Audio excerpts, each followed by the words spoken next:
Est-ce que vous aussi, vous avez une Madeleine de Proust? Moi, je les ressens partout, dans mon quotidien, dans les sons, dans les odeurs, dans ces petits détails qui réveillent un souvenir sans prévenir. J'ai appris à affûter mon regard, à être attentive à ces sensations-là, à comprendre d'où elles viennent, à quel moment de ma vie elles se rattachent.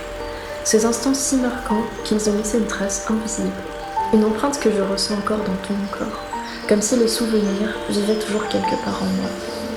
C'est ma manière d'envisager les tatouages. Pour moi, ce sont des fragments de mémoire, des souvenirs éphémères qu'on retrouve parfois au coin du moment, dans une lumière, dans une odeur, dans un son, une impression de déjà-vu sensoriel.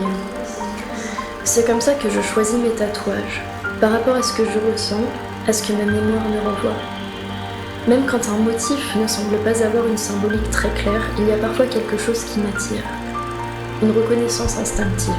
Ce sont ça, mes Madeleines de Proust.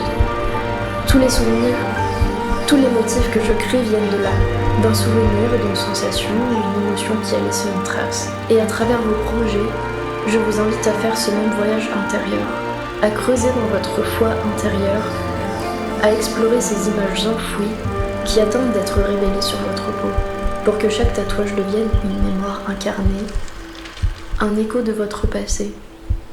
Si vous deviez choisir un souvenir, lequel serait-il ?